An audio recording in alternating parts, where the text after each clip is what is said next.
to welcome you to a game between the 1999 Washington Redskins and the 1999 Dallas Cowboys. It's opening day. The venue is Jack Cook County Stadium, and I'll tell you, this is a rivalry. These two teams hate each other. I lived up in Northern Virginia for 10 years. Trust me, those people take it seriously. They don't like the Cowboys at all. Just starting the second half. It's a great defensive struggle. Dallas is winning 3-0. I love these type of games. The reason I'm making this video is I want to introduce the Locator spreadsheet. It's always good having smart friends. One of my best is a guy named Mark Czar, and he created a Locator spreadsheet that's got a lot of bells and whistles. I tailored it to meet my needs. I simplified it because I still like to have a lot of stuff written out.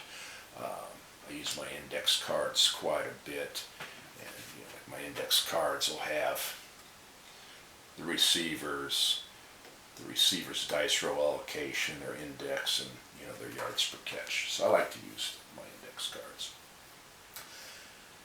But over the years, I've been criticized for a lot of unnecessary dice rolls.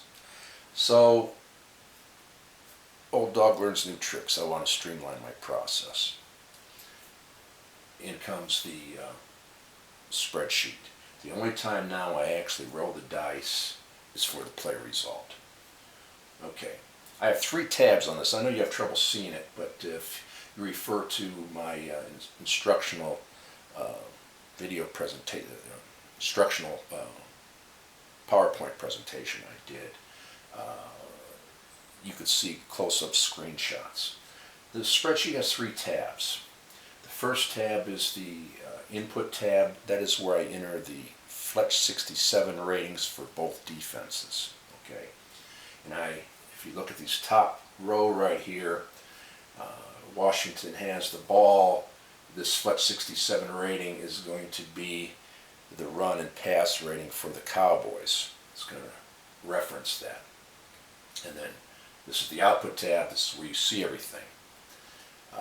And then I have a floating index tab where Mark populated the offensive index finder system from the current master game, and I use that for each and every play.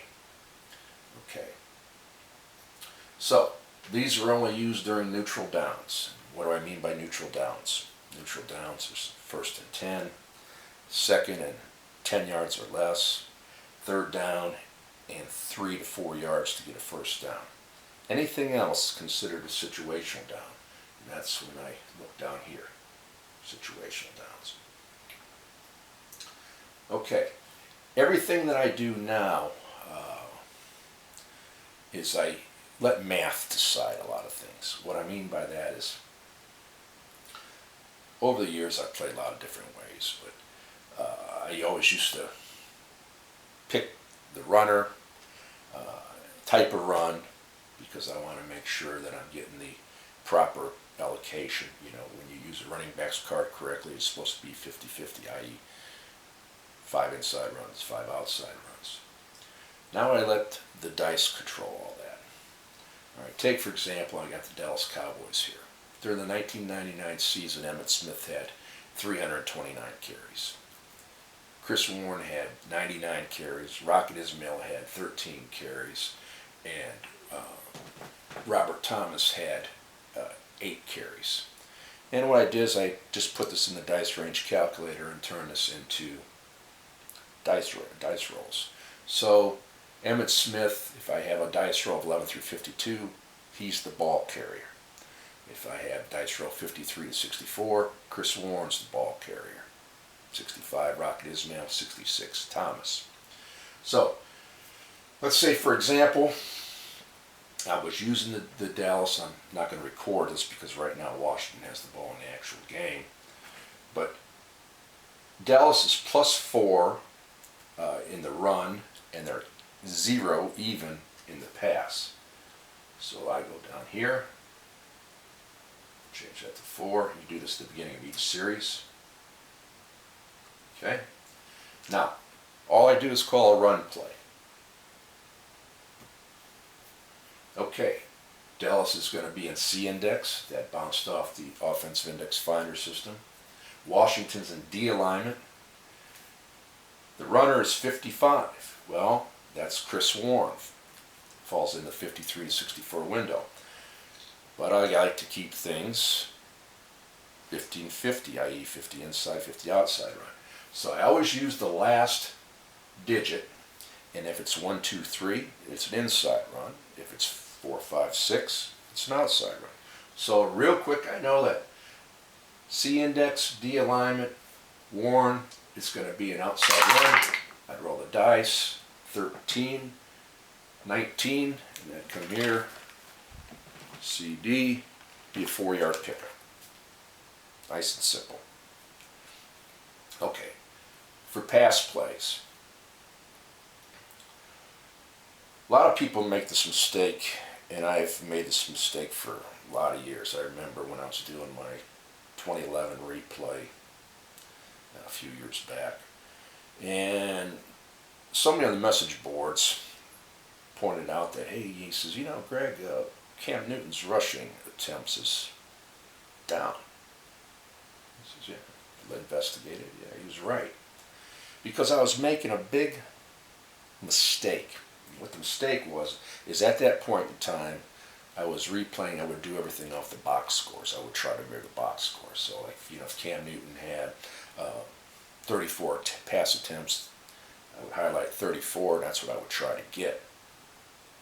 The mistake I was making is when you do a replay, don't concern yourself with pass attempts. Concern yourself with dropbacks. What do I mean by dropbacks?